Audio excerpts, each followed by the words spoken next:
Елизавета Евтимова изпълни на цигулка соната първа част от Бетовен. Акомпанира Пламенка Карагьозова. Аплодисменти.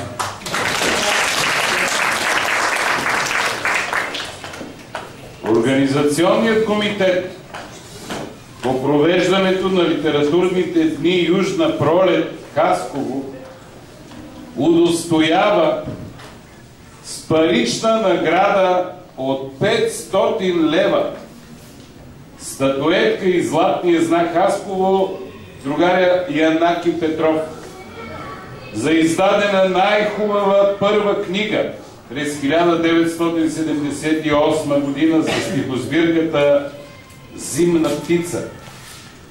Председател на журито. Абе, подпис не се чете. Така е. Нищо друго не мога да правя. Млад и силен да съм макар. Пиша стихо. Хвърлям си здравето. Получавам за тях хонорар. Моите тайни се знаят от всеки. Те на показ са тука. Пред вас. Всички вие облечени в дрехи, гол между всички ви аз. Моите стихове, те са рожба на сърцето ми, не занаят. На хартията, като в изложба, съкровения мои стоят. Всичко, което не бих и под нож даже казал на друг, се превръща самичко в стих, поетичен, но мерзък продукт. И когато смутен пред гишето за това получавам пари, не в чиновника, гледам в паркета, сякаш огън от мене гори. Скъпи приятели и почитатели на творчеството на Янаки Петров, добре сте ни дошли на представянето на новата му книга. В тъмнината, осветен отвътре. Стихове събрани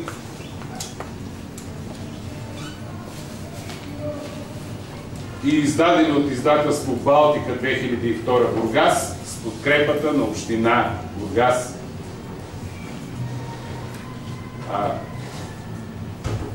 Зная, че почти всички го познавате и обичат.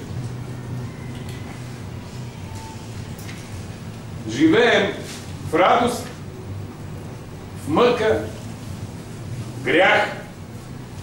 Един път трудно, друг път лесно. Доброто, злото ли, от тях с кое се срещаме по-често? Доброто често ни спохожда. Но все е кратка радостта. А мъката, макар нищожна, живее дълго на света. По-малко по размери зло, повече тежиш, защото по относително тегло ти по-си тежко от доброто. Съди на смет, катран личи, мизерна капчица. О, капко, горчи медът, горчи, горчи. Но все пак има вкус на сладко. Човекът, вярно, горестта по-силно сеща. Ала трябва, когато срещне радостта, да може и да се порадва. Такова ни е естеството.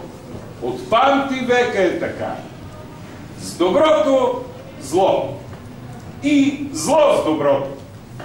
Ръка в ръка. Ръка в ръка. Живея и вървя в живота си безшумно. Едно стъкло не счупих. Не казах лоша дума. От болки спотаени, от плач несподелен, под небеса червени, припламвам всеки ден.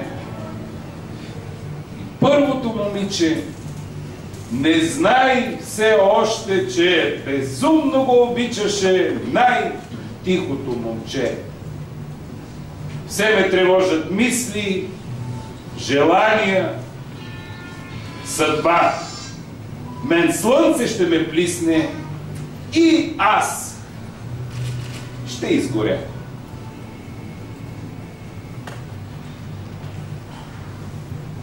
Росен Друмев, редактор на тази книга, Тъмнината осветен отвътре, и нека той да ни каже как се роди заглавието на книгата.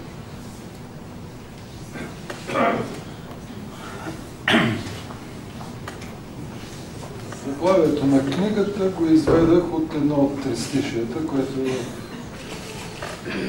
последната част на тази книга, от книгата "От всякъде човекът е мишена". Който прочете книгата, ще разбере откъде съм взел заглавието. Идеята беше тази книга да не бъде избрана, да бъде събрана, т.е. тя да приоти почти цялото творчество на поета, за да може да се види трудния и така до някъде мъчителен, болезнен път на преминаването от едно по-класично виждане за поезията към по-модерните, дори постмодерни форми, които са и по-съвременни. Но за това може да каже и Стоянка Грудова, когато говори, защото тя също извървя един такъв нелесен път в поезията. И в общи линия това, който прочете книгата, ще разбере каква е моята роля като редактор. Подбора и подредбата е твоя. Да. И това е, което мога да кажа. Нека други да се изказват вече. Аз предлагам да чуем още стихове от Тъмнината осветен отвътре, от новата книга, в изпълнение на... Що им казват деца? Да, децата от литературното студио "Митични птици". Те са такива хубави млади хора. Студио "Митични птици" е с ръководител Роза Боянова. Тя предлага Антония, Георги и Калина да почитат.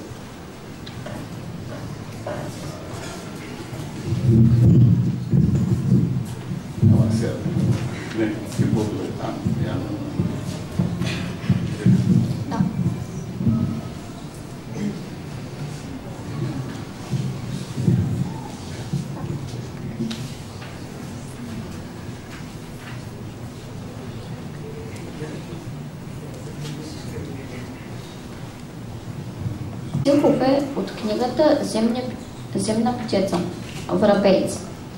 Понеже е безспорно по-достоен, понеже всички славословят Славия, да пеем за Врабеца, за невзрачния, нещастния, Врабец с крилца, поръсени от сняг. Той, брат на верността, не ще ни изостави. Сега, когато зима е, когато в една прозрачна и звънчаща сутрин ще го намерим със сърце, превърнато на топла обучка лед, стопила 3 см сняг на тротуара.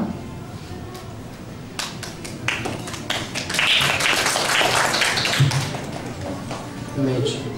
Най-чистият, макар да си, и много мъдър при това, и върху твоята глава дамоклевият меч виси. Той изкосан, вързан и нарочно, палачът, твоя съвестта. Тя чака първата лъжа, а мечът ще удари точно. Страх. Любима, моля за обич, хазайки, бъди ми сестра, приятелю, близост повече. Аз изпитвам панически страх. От врати и сърца затворени, празна къща, празна постеля, от стени отпердена прозореца от всичко, което разделя. Нещо пагубно иде, зримо, стъпва в погледа ми ужасен. Хора, нещо непоправимо, без вас ще се случи с мен. Щом като има смърт. Човек е много по-дълбок, отколкото изглежда, по-нисък, но и по-висок, отколкото изглежда. Ти, който го осъждаш строг, заспивай с надежда, но не се покаже той какъвто не изглежда.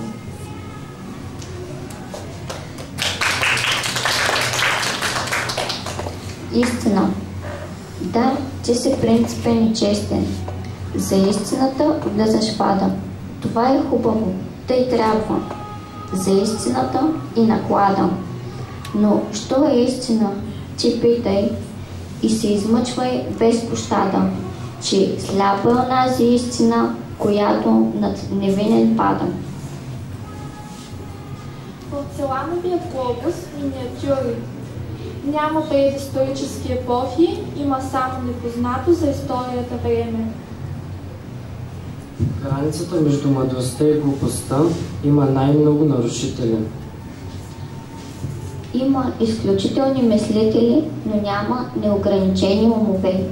Мъдростта има стойност, само когато е човеколюбива. Славата на Херострат също е непреходна, но е позорна. Подобна слава несъмнено е полезна, защото е поучителна за поколенията. Полезността й обаче не я умива от срама. Най-хубавата книга за всеки го от нас не е тази, която е действително най-хубава, а онази, която оплодява разума ни, в зависимост, разбира се, от нашата подготовка и предразположението ни. Човек, разбира се, трябва да бъде недоволен от постигнатото, за да върви напред, но да не бъде и толкова самокритичен, че да изгуби вяра в силите си и да спре отчаян след път, или което е по-лошо, да свърне огнетен обратно. Трудовете на високо надарените не са тяхна заслуга, а задължение. Не мога да се освободя от усещането, че бъдещите поколения ни наблюдават. Това, което уж вършим между другото, ненадейно се оказва най-важната ни работа. Характерът се руши постепенно, като камъка, но може най-внезапно и да се пречупи. И все пак, характерът е най-устойчивото нещо, което притежаваме. За да не стане убиец, справедливият трябва и да опрощава. Никой не е равнодушен към себе си. Равнодушни сме към другите. Понеже сме различни, всеки от нас с нещо превъзхожда другите, но трябва да знаем, че същевременно сме и по-незначителни от тях. Урокът на цветята. Мото. От цветето учи си да живееш. И на бунището е посадено, той е служител пак на красотата. В окото на теменушката стихотворението е цвете, а къде е поетът? Дълбоко, дълбоко в сърцето на цветето. Не видя ли синята му зеница в окото на теменушката? Тази нощ ненужен е фенерът. Ябълката от двора разцъфтя. Самота, свещена моя самота, ценя те повече от свободата. Без тебе съм като затворник. Изнесоха от стаята цветята, мирисът остана.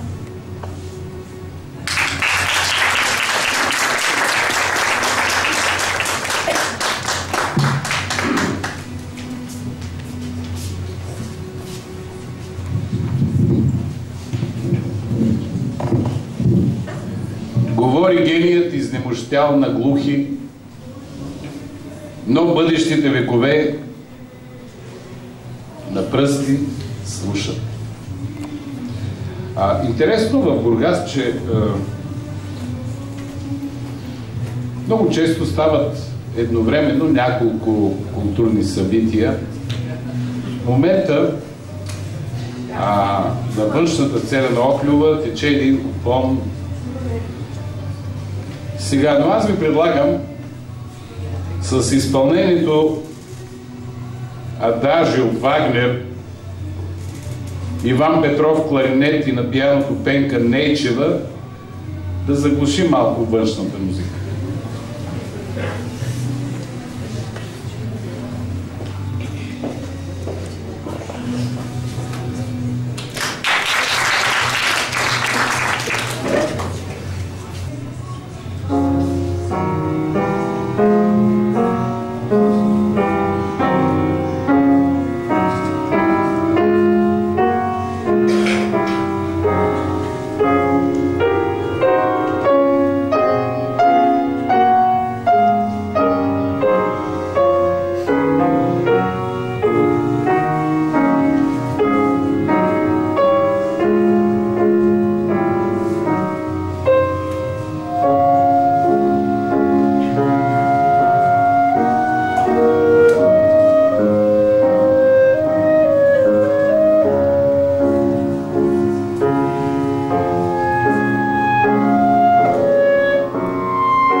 тъмнината, осветен отвътре. Грета Коцева ще ви прочете още стихове от тази книга.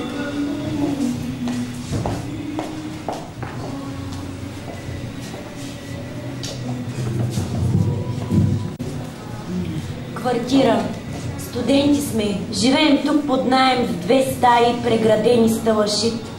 Каквото ти се случи, аз го зная, макар че за това не давам вид. И ти ме знаеш, целият ме знаеш, в хубав ден, в несподелена нощ, когато рецитирам и на глас мечтая, когато и на сянката си вадя нож. Ама не идваш ти при мен, защо? Защо и аз не влизам в твоята стая? Сега ще пия 4 по 100, достатъчно, за да те наругая. Ще ти извикам майчин сине, ей, ако така живеем още, един от двамата ще поудей в някоя от своите си нощи. За мен не стига само твоето здрасти, изречено дежурно, без душа. Вратата ти ще пръсна с главата си и този талашит ще натруша. Стани да пием малко скоросмъртница. Домашна е ракията, добра. Ако не станеш, ще запаля къщата. Отивам да живея в пещера.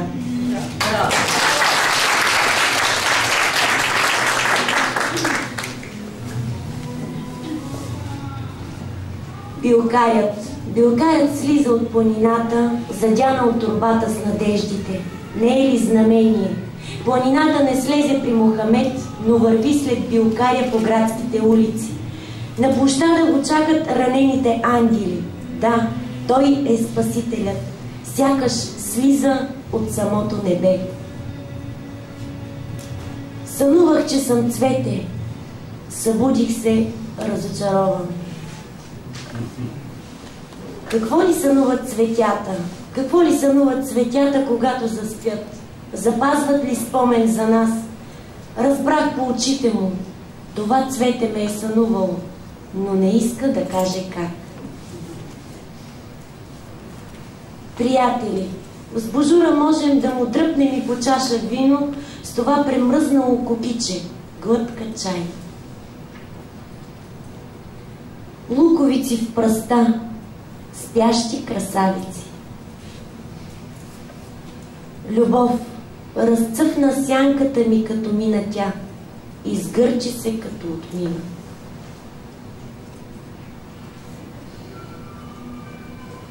Само събудено стихотворението иде с бяла нощничка. Не го разсънвай рязко, да не се разплаче. Текстове и думи, блестящи текстове, роса на слънце, но думите на мъдрия се вкаменяват.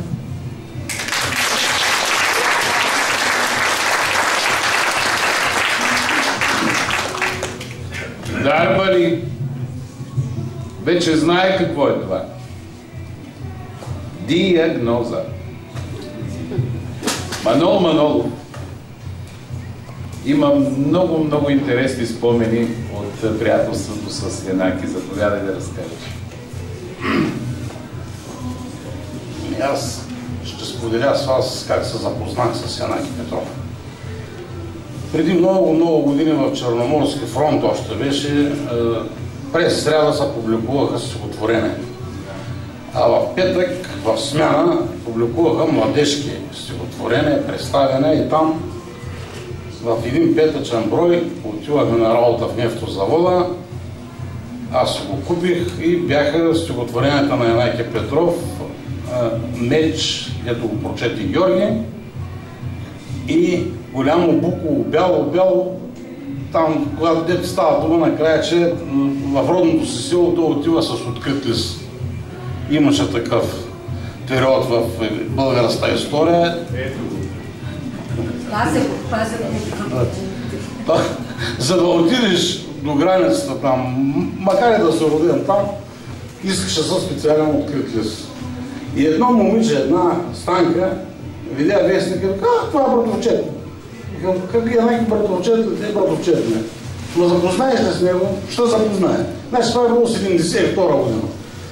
Минаха месеците, напуснаха нефтозавода, Станка не съм я виждал от тогава И вече изпратихме 74-та, и аз ходих тогава, имах един такъв навик да обикалям по по-големите приятели на години, семейните бях ергенче, да видя как са посрещали новата година, какво е останало.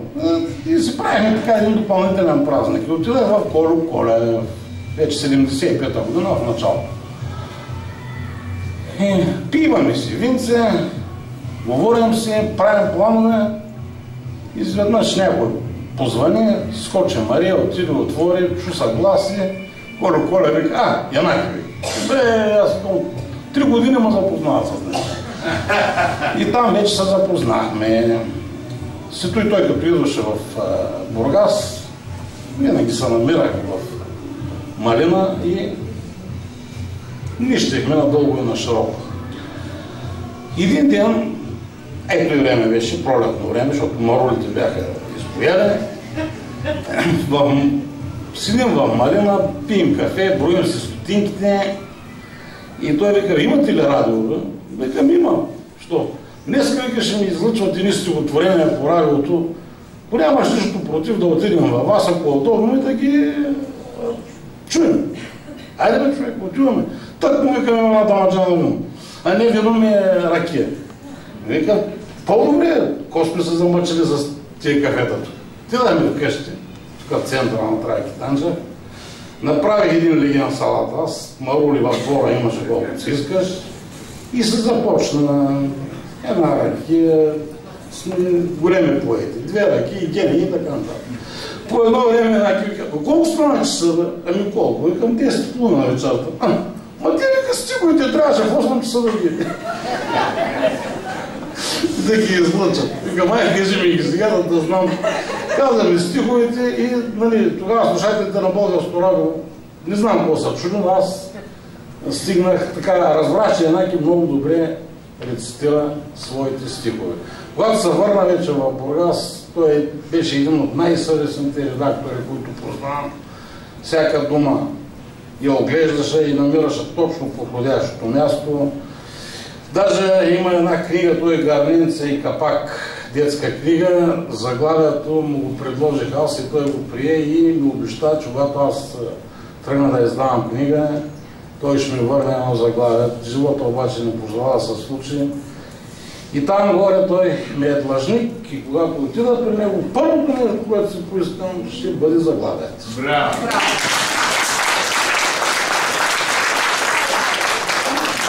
Да, Манол всъщност зачекни тази друга тема за второто аз на Янаки Петров, за Чичо Пей. Но поетесата Стоянка Градова много добре знае за това и нека тя да ни така разкаже. Стоянка Градова.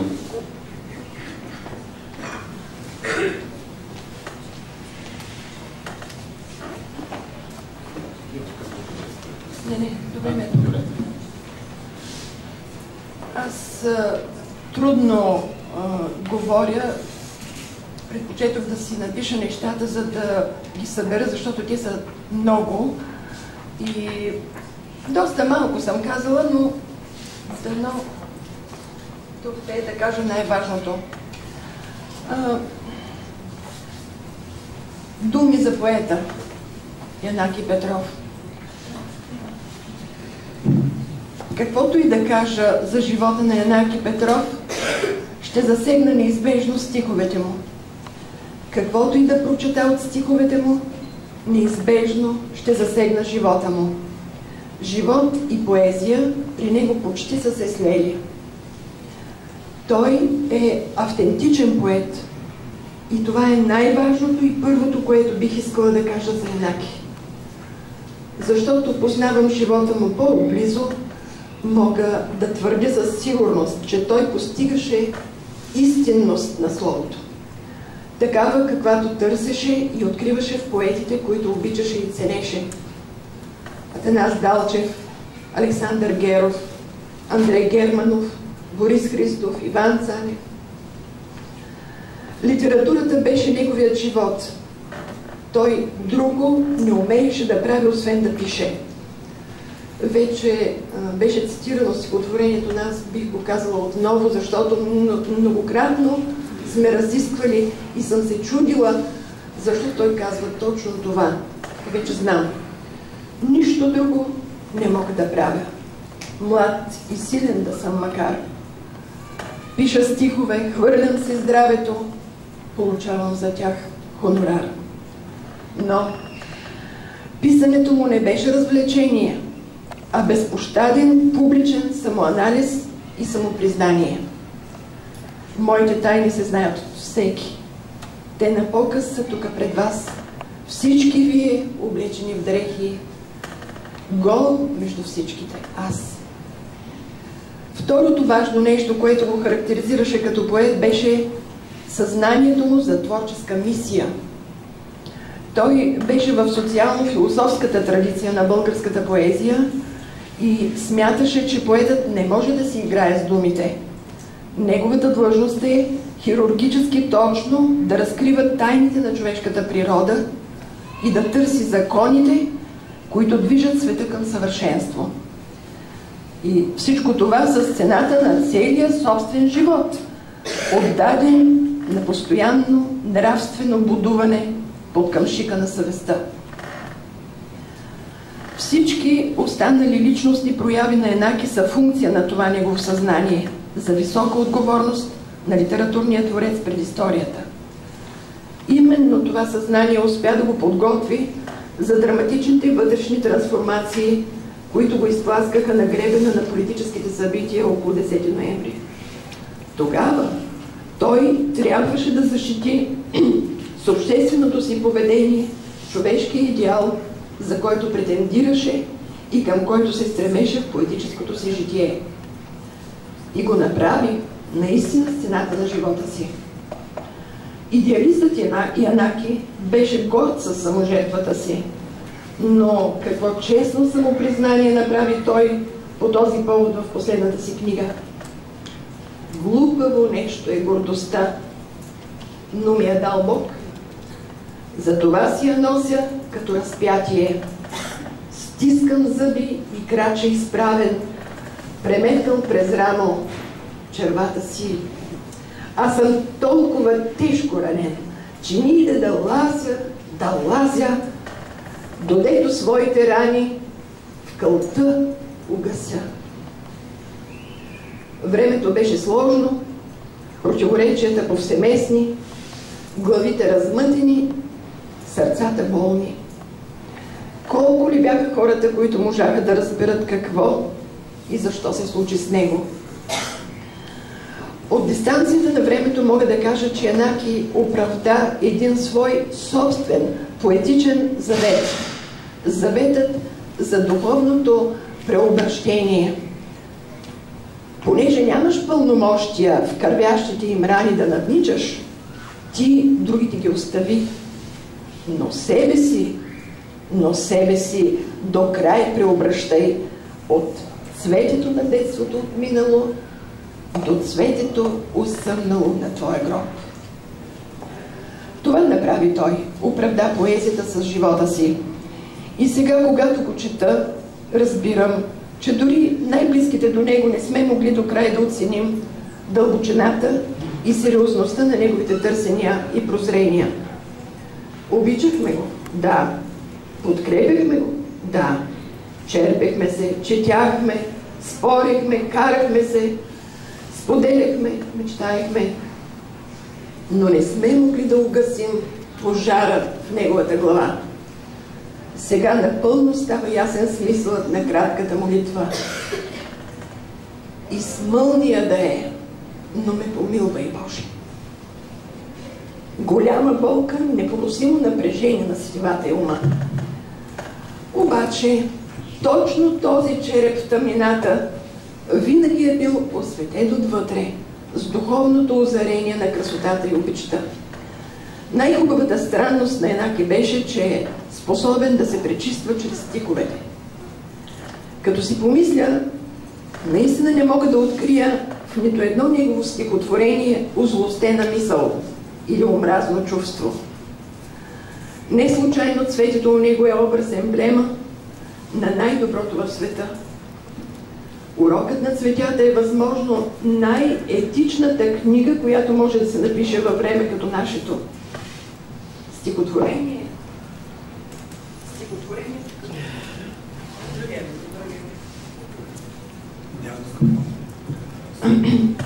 Стихотворението, с което тя започва, е всъщност мотото в живота на Янаки, така както го познавам.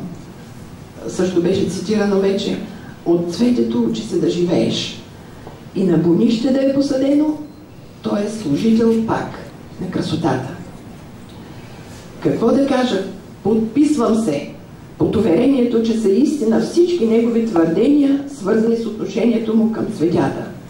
Че се чувства техен родственик, че се е сънувал като цвете, че се оприличава на растение, което ражда стихове, че в следващия си живот възнамерява да изследва стиховете на цветята, че с Божура и Кукичето са приятели, че даже сянката му може да разцъфне от любов. И в края на краищата, че когато умре, ще ни гледа през очите на цветята. На всички цветя. Ето откъде произхожда добрият и обичлив Чичо Чичопей. От света на красотата, светлината, радостта и нежността. Като поет за деца, Янаки Петров всъщност разкри слънчевата страна на своята природа. Онази страна, която съкровенно пазеше за всички, които му се доверяваха. Много хора трудно ще повярват, но наистина той прощаваше и забравяше лошотиите. Видът му лъжеше, че е строг и намръщен, по-скоро беше свенлив и деликатен. Скоро смъртницата го правеше и друг, но тя кого ли не обръща на опът си. Янаки обичаше да открива млади дарования и да ги покровителства. Спомням си колко биваше доволен, когато ни четеше техни стихове. Между тях бяха Росен Друмев, Димитрина Баева и нея Бог да я прости, Катерина Стойкова. Изобщо той умееше от сърце да се радва на успехите и таланта на другите. Това е рядко срещана благородна черта у пишещите братя. У него липсваше съперничество по творческа линия. Няма да забравя на времето как пристигна трескав у дома с прясно отпечатаната поема на Борис Христов «Честен кръст» и как ни я четеше на глас, възторжен, превъзбуден и горд от успеха на приятеля. Той е най-талантливият, казваше и четеше, пушеше и пак четеше. Янаки Петров беше ерудиран и в паметта му бяха складирани и системно подредени много факти от историята и съвремието на българската литература. Умееше да вижда същественото в текущите културни процеси и да предвижда посоката им на развитие. Много се дразнеше от повърхностни разсъждения и претупани работи. Беше способен да се заяде и дори да те изкара от нерви, ако намери, че си направил компромис с подбора на текстове за печат. Сам склонен към перфекционизъм, понякога изпадаше в максимализъм и към другите. Още и още, когато редактирам текстове, аз чувам неговите съвети, препоръки и назидания. Да, разплаквал ме с преувеличени упреци за мои собствени неща, но винаги съм предпочитала неговата критика вместо услужливите разхвалвания на другите колеги. Много ми липсва. Разбира се, неговата изострена сетивност, моралните му скруполи и чувството му за справедливост и достоинство, в съчетание с ранимата му гордост и честолюбие и с творческото му самочувствие го правят труден преди всичко за самия него. Показателно за драматизма на вътрешния му свят е посвещението, написано за неговата любима съпруга в началото на книгата «От всякъде човекът е мишена». На тази, която ме пренесе до тук през пожара на собствения ми живот. Янаки има някои доста тежки и горестни стихотворения, които е посветил на личната си съдба. Но аз тук искам да цитирам едно негово нежно, ефирно, метафорично и в същото време абсолютно реалистично и достоверно тристишие. Пеперудата. Все покрай огъня, все вътре в огъня, пеперудчице трепетна, моя душа. 3 стиха, които дават ключ за разбирането на всичките зигзази, вълнения, крушения, възраждания и летежи в живота на този човек, чието творческо кредо изумява с мярката си за смисъл. Висока, много висока мярка. Пиши кратко. Може още по-кратко. Извади думите от стихотворението. И за да не давам определение какъв поет е Янаки Петров, ще цитирам още веднъж само едно негово блестящо тристишие. Текстове и думи. Блестящи текстове. Руса на слънце. Но думите на мъдрия се вкаменяват. Браво!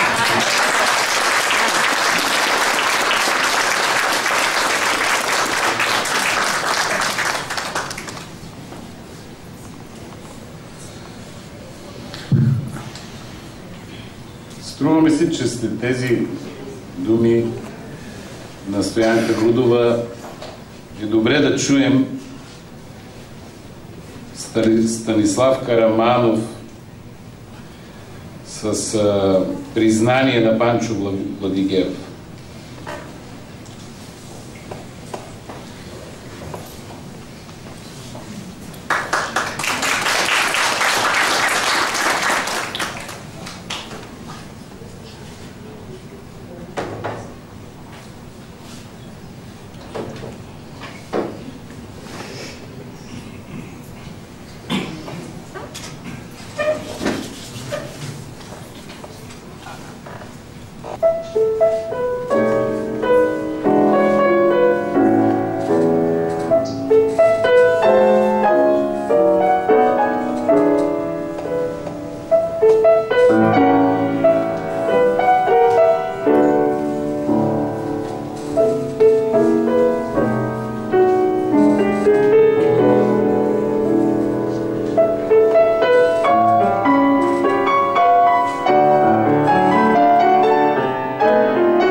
Чичо Чичопей е издал 13 книги за деца.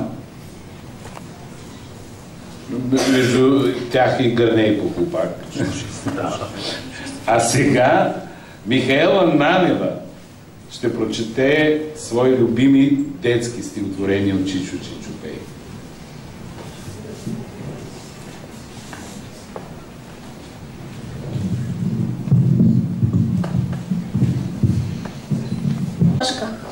Моя Чичо чак от прага ми донесе чешка чашка, но не дава я веднага, вече 5 път отлага. Ако кажа чешка чашка, чашка чешка, чашка прашка, няма Чичо да отлага, ще ми я даде веднага. После, както се полага, аз пък ще я дам на Сашка. Ако каже чешка чашка, чашка чешка, чашка пражка. Ала зная вместо прашка, че ще каже Сашка прашка. Тъй ли ще й викна? С прашка ти ще щупиш тази чашка. Затова ли чак от прага Чичо носи я за прашка? Дай ми чашата веднага. Чашка, чешка чашка, чашка прашка. Непослушко. Ох, на мама златното, пустичка цапнато, че то на мама милото изяла и червеното. Маймунка в банята. Тази маймунка не иска сапунка. Под душа не слуша, дойде ни до гуша. Тя цапа с лапка, а мама е шляпка. Мама иска да цунка, чиста бяла муцунка. Братче. Имаме си малко братче. Хем инатче, хем злоядче. Стане сутрин вместо чай, пие не капка от качай. После гледай и си трай. Преобръща нашата къща. Жив маймуник се превръща. Мама само се коси, скубе своите коси. Татко ни не се коси, той плешив е без коси. На обяд същински яд. Уж Стоянчо е злояд, но похапва от инат. То се знае не ще е домат, ни кюфте, ни шоколад. Бой ли иска моя брат? Не, не ще Стоянчо бой. Птиче мляко искал той. Ще дадем мляко птиче, но преди това плесничи. Приспивна песничка на моя син Стоянчо. Тръгнала една плесничка, татко ми ли откъде и дали е с ръкавичка таз плесничка или не.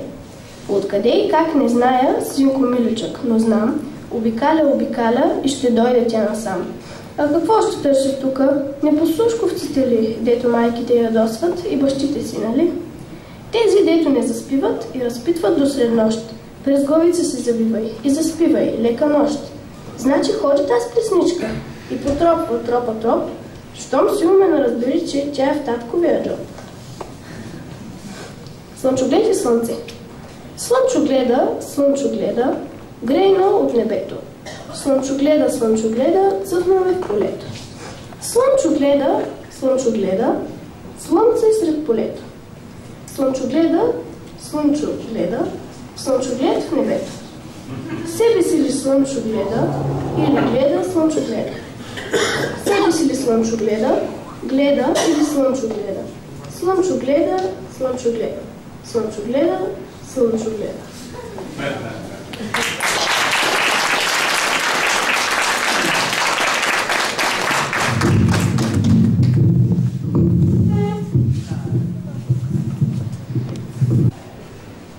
Когато висях над кипящата бездна, завързан с прогнило въже и с окървавени ногти се държах за живота, слезе един ангел и ме фотографира.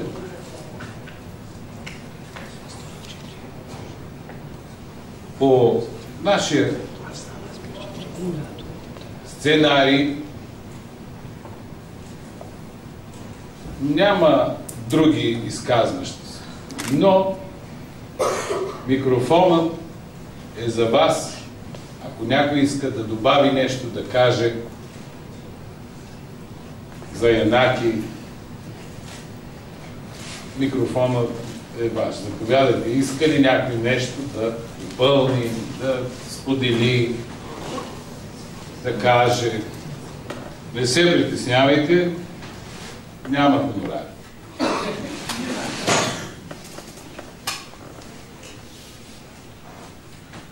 Ако не, да прочета още едно. Заповядай.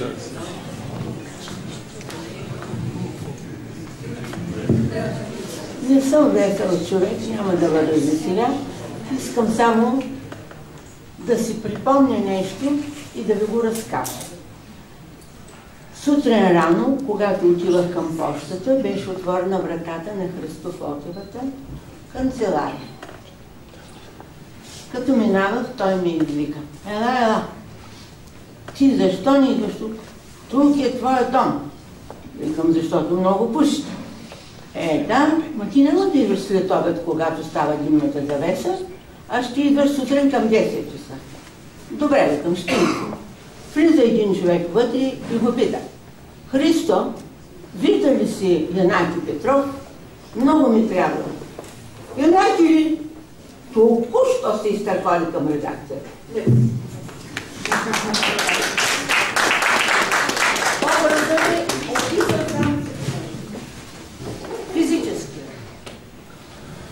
Самотен старец в самотно село, привикнал всичко да си свърши сам. Тази сутрин не дими коминът му. Сварил си житото за помена, след той заспал.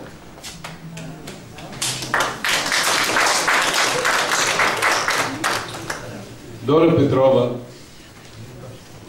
много се вълнуваше как ще мине тази вечер. Какво мислиш, как минава?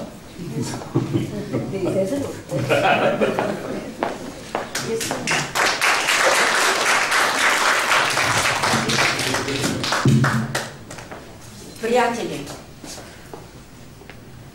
действително аз много се притеснявам.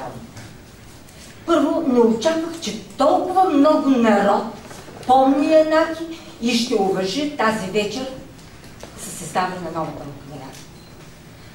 Може би имам вина, че минаха 13 години, в които аз загубих, за да направя така, че книгата да излезе. Но просто ми трябваше много време. Тези, които знаят какво се е случило, трябваше ми това време да преосмисля начина, по който съм живяла, да се боря с моите страхове за бъдещето, както и да се науча да прощавам на тези, които просто не винаги бяха и се държаха с мъжа така, както трябва да бъде. Преодолях ги тези неща. Благодарна съм много на новите управляващи в Бургаската община. Тези хора имат друго мислене. Най-после след близо 25 години аз усетих едно друго отношение към моя съпруг. Хубавите думи за него, признаките той ги получаваше от София. В Бургас властимащите такова нещо нямаше, като беше жив. Благодарна съм на тези хора, че може за някой да не е нищо, но за мен лично като съпруга мисля и страшно много се вълнувам от факта, че в края на миналата година общината го направи почетен член на града. Те знаки все пак се бъде почетен гражданин на града. Да. И придобих кураж, че може би нещата са променили за добро към името на Янаки. И тогава направих официално едно писмо, като казах, че през тази година предстои 65 годишния юбилей на Янаки и моля, просто аз нямам тази възможност да издам книга, общината да субсидира книгата. И ето, че тази книга вече е факт. Отидах в София след няколко срещи с Иван Цанев, в крайна сметка той ми каза така. Търсиш редактори, живия редактор, който познава Янаки, който е един изключителен поет, Росен Друмов те е под ръка. Отивай и хващай Росен да стане редактор. Той е един много талантлив човек. Върнах се, намерих Росен, той каза, разбира се, за еднакви винаги. Тогава вече се обърнах пак към приятели, Таня Янкова от издателство Балтика, която всъщност в най-тежките ни години, така тя беше също до нас, и малци на някои също така бяха доеднаки в тежките години. Тя също се кандидатства, нали, но аз всъщност предоставих на Росен да направи книгата. Росен че спести нещичко, но аз сега ще го кажа. Росен имаше идеята книгата да бъде избрана. Обаче, като го знам какъв е взискателен, като Иван Царев и той, не може да се съглася само да се 30-40 стихотворения, нали, тръгвам да стане тази книга. Аз исках книгата, която виждате днес. Да се види израстването на Янаки.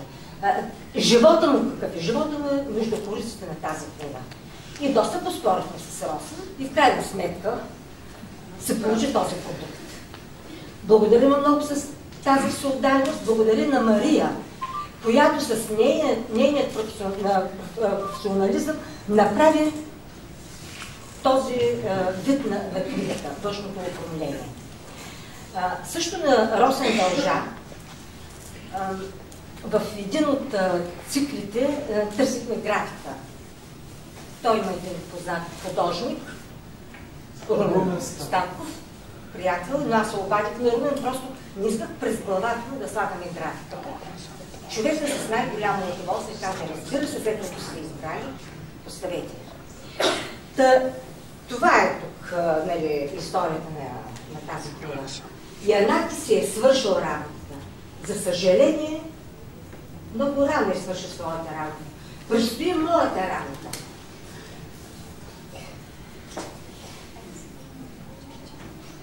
Започнала съм да подготвям пълното издание на детското стихотворение.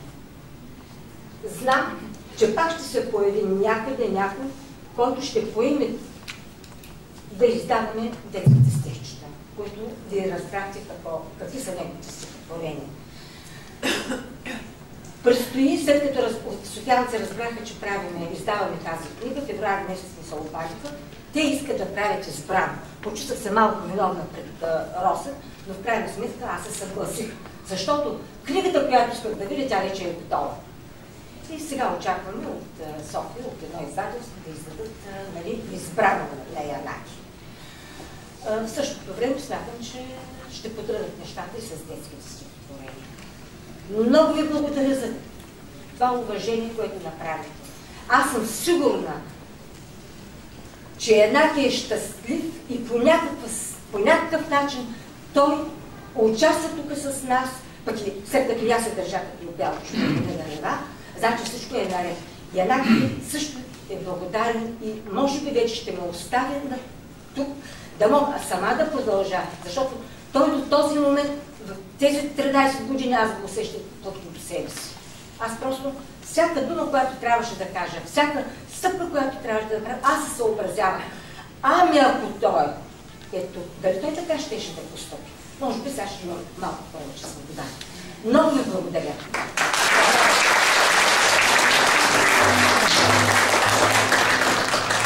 Този човечец има толкова много светлина, че само да щракнеш ключа му, мракът ще ослепее.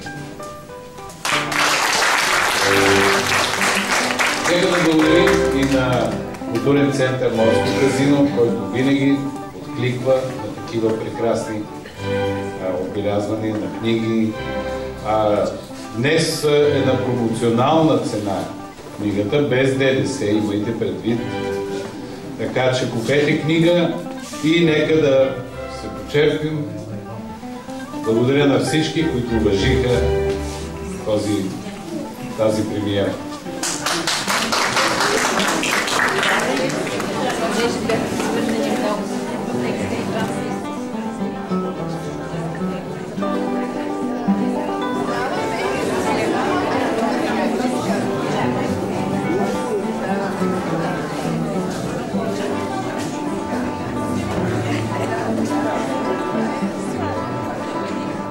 Thank you.